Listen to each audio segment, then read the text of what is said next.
Good morning, everybody. Time for your morning fishing report. I'm going to take my glasses off because I can't see a thing with them on. The channel's growing pretty quickly, and there are new people every single day coming into us.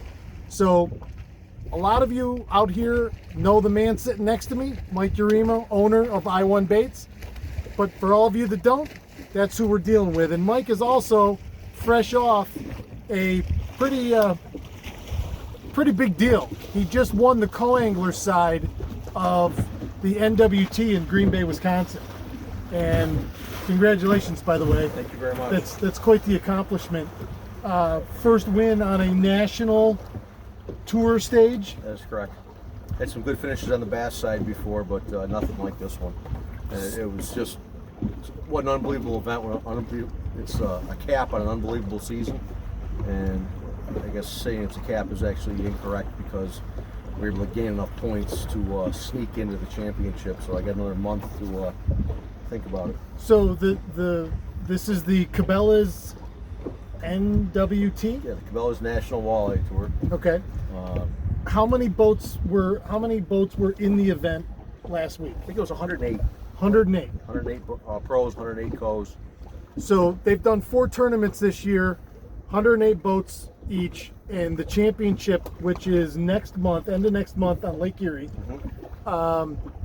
it was narrowed down to the top 40. Top 40 by points, yes. Okay, so you made top 40 on the co-angler side. I did. And now we're gonna talk real quick now. You have a team of anglers, and tell us what the team is, and team name, and who on the pro side is in the team. Well, I travel with Craig Sleeman. He runs Team Midnight Express. The whole team is not necessarily Midnight Express, but on the pro side is Craig Sleeman, who I travel with. Ed Stahusky, he's out of Michigan. Wayne Van Dyke out of Michigan, and Mike Deffenbaugh from Ohio was on the team.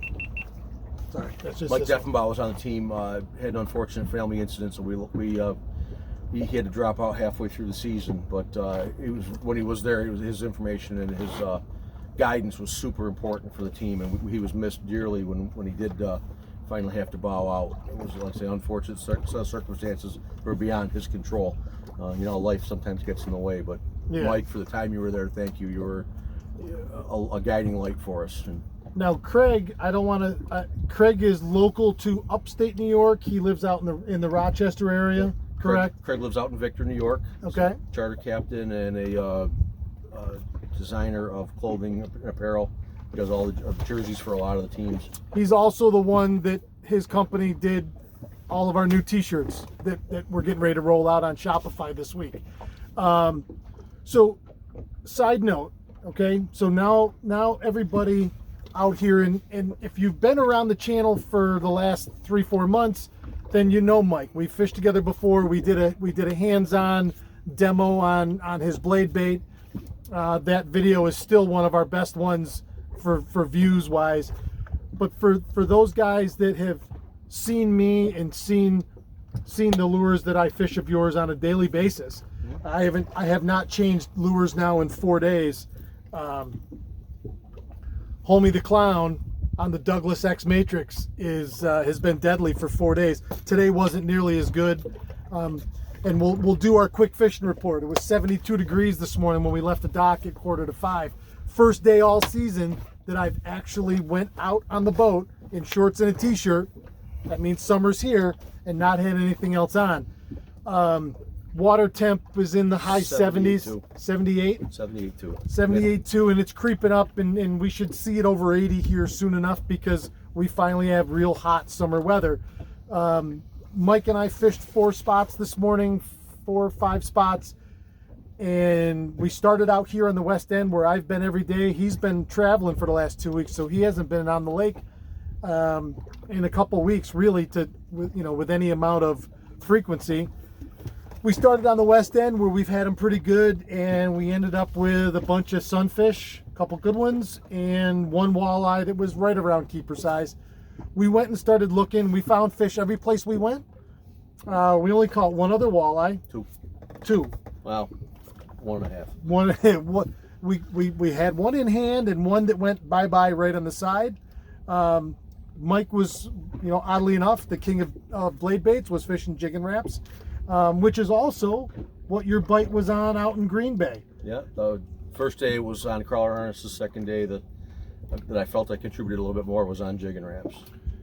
Tell everybody real quick. So everybody, we're fishing. So let's say your average depth on Oneida Lake is give or take 20 feet. And everybody that fishes a jigging wrap out here, that's exactly what they were doing in Green Bay. They were fishing a bigger jigging wrap, but tell everybody the size of the 5 fish you weighed on Saturday for the final day. We only weighed 2 fish in the box. And that was to find the small one, and it took him a while to dig through the pile of walleyes in there, and he pulls one out, and I'm like, my eyes got big, and I'm like, that's the small one? And he weighs it, and we put a tag on it, and he digs around and finds another one, and sure enough, that first one he pulled out was a small one. That was our 6th fish that we didn't need. It was a 6'4". Turns out the small fish in our bag was a 6'12", and they went up from there. 6 pounds, 12 ounces. Catching them rod in hand on a jigging wrap and setting the hook. And what was your big one on Saturday? Once again, we didn't weigh it lengthwise, because I know you measured it. Over 30. Over 30 inches. Yeah, and pretty standard across the walleye world. That 30-inch mark is double-digit weight. Yeah. 99% of the time, you hit a fish in the 30-inch range, it's 10 pounds or more. Yeah, we had it for our 5 fish with that 6-pounder mixed in there. We ended up having just under 42 pounds that day. So if you start doing the math backwards, we're kind of thinking we had a 10, 11, a 9, an 8, and a 6. Okay. Not adding up the halves and quarters mixed in. So maybe the 11 wasn't quite 11, maybe the 10 was a little more than 10.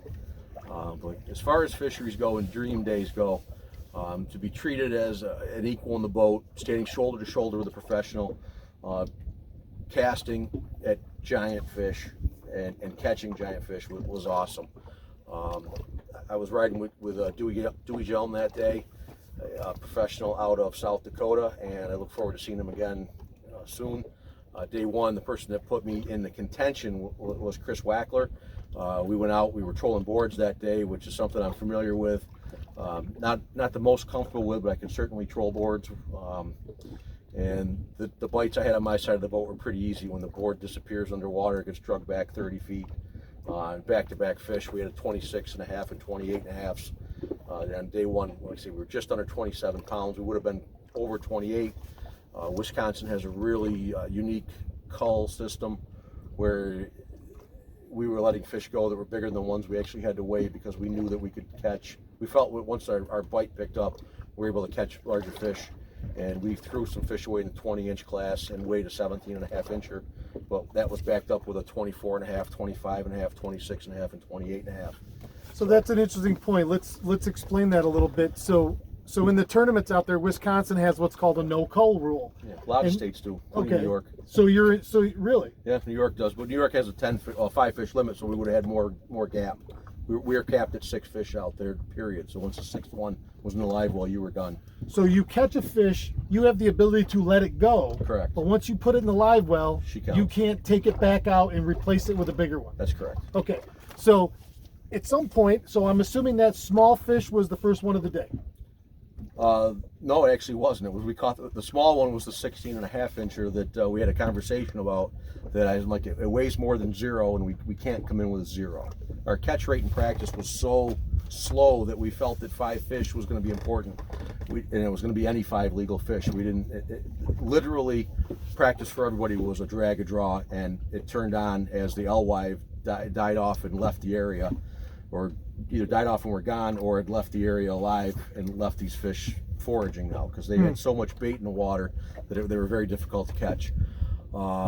And we felt 5 legal bites, so we knew a 16.5-incher was puny for what we were looking for, but the bites coming so slow, we felt we had to have something. Once we had a 16.5-inch in there, we had one that was, we went like another hour. I think we threw a 17.5 in there, and then we got a 24, a 25, and we got a couple in the 20-inch class, which we let go, and then backed them up with, like, say, that 26 and that 28. Actually, that goes backwards. We had 26 and 28, a couple 20s we let go, and then we filled it in with a 24 and 25.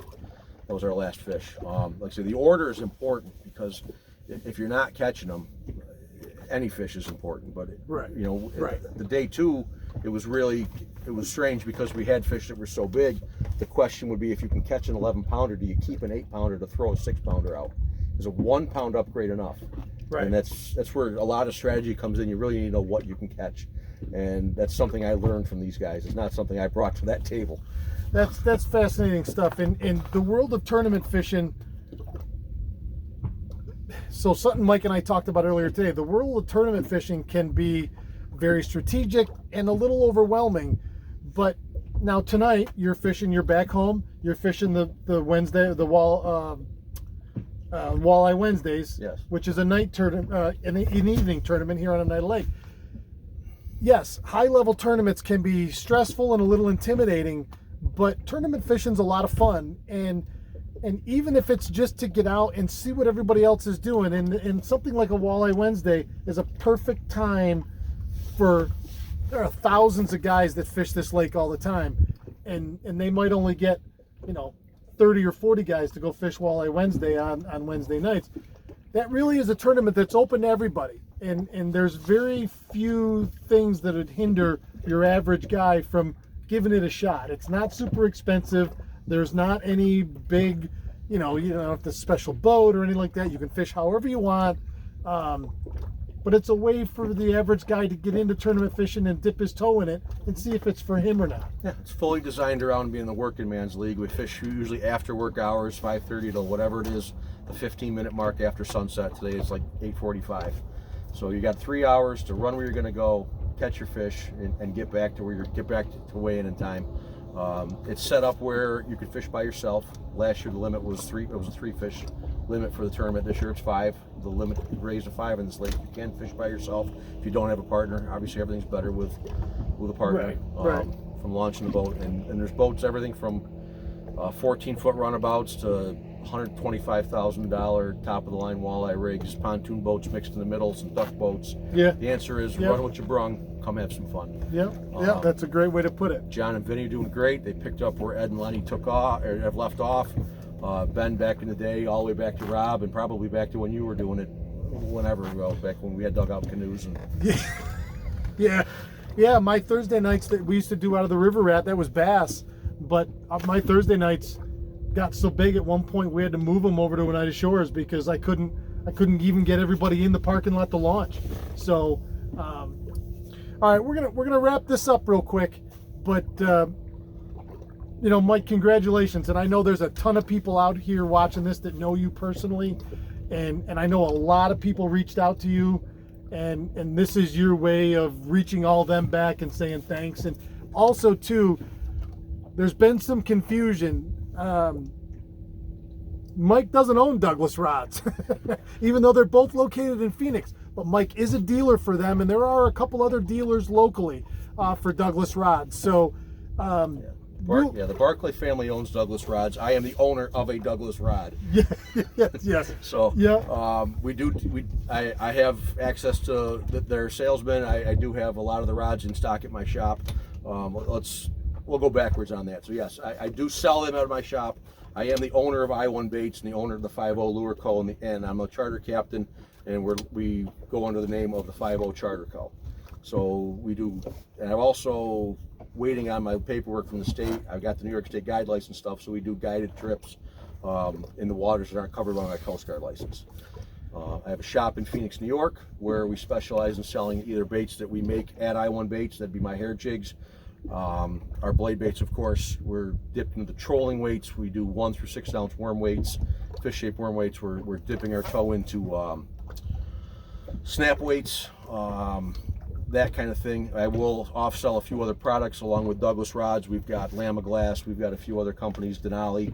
We've got reels from Daiwa, Shimano, Luz in stock.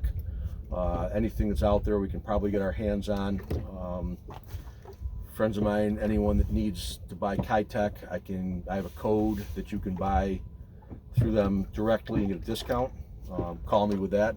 Tell everybody the best way to get a hold of you, to get over to the shop, to the world headquarters in Phoenix, New York, and just just to walk around. And if you've seen the video, the first day I walked around in there, I was just flabbergasted. There's more blade baits and more stuff in there than a lot of places, but certainly more blade baits in colors that I've never seen. What's the best way to get a hold of you to get hooked up with whatever somebody needs? Okay, well, the best way to get a hold of me is if you know me, call me by phone. If you know someone that knows me, get my number from them, call me by phone. I'm easily available on Facebook Messenger, Instagram, you can follow us there. But Facebook Messenger seems to be the way I get a lot of places. I have email. And your Facebook page is I1 Baits? Yeah, small letter I, the number 1 Baits. Just to give shout out to Rhett Gluey, we stole that name from his demolition derby car because nobody wants to come in second. So the term was I1, and it was tournament tested and walleye approved. Yeah, track us down there, get a hold of me. I open the shop by appointment. Those of you that don't know, there's a small shop in my barn, in my workshop that we've set up my traveling show. Time of COVID, all of the sports shows got shut down, and I needed an outlet other than the internet.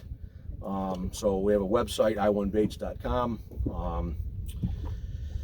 So we set the shop up, and it just kept getting bigger and revamped and bigger and revamped. And at some point, we will have a more official shop that actually looks like a shop, not just a workshop with some wire triangles set up with six or 8,000 blade baits in it. Right.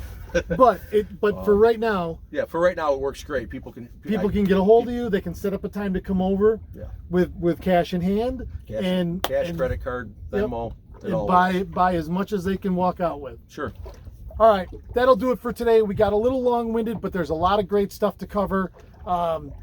Such a huge deal to get out with Mike anyway, but after this big win and his first win at a major circuit like that, you know, just huge congratulations. And it's been a lot of fun just to hear the stories. I couldn't wait to hear the story of everything firsthand, and to hear him say what it was like to come up and on a jig and wrap and stick the hook into a walleye that's double digits.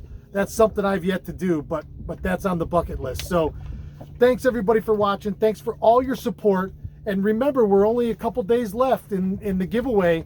You gotta be registered for the giveaway, which has gotten bigger. We've got now a second rod. Tony Buffa donated a second rod and a charter hat. We've got a Douglas rod. We've got a morning fishing trip with Mike and I on this beautiful Ranger that he runs. We've got blade baits. We've got stuff from Mad River. We've got Cortland just kicked in a couple spools of braid for us, Cortland Line Company. We've got the gift certificate for a piece of Regional. So we got a ton of stuff. This giveaway is enormous. It's well over $1,000 in a prize package. So you still have until Friday to register, to go on the YouTube, the Awakening Angler YouTube page. Go to the original video, and you got to like and comment on every video we've put up between July 6th and July 22nd. It's really very easy. Get yourself in this because you're going to want to win this package. I want to win this package. You're going to want to win this package. So that'll do it for today. Again, we went a little long, but thanks everybody for sticking around. And as always, no matter what happens today, good, bad, or indifferent, keep moving forward in a positive direction. And as always, 1, 2, keep your tip up.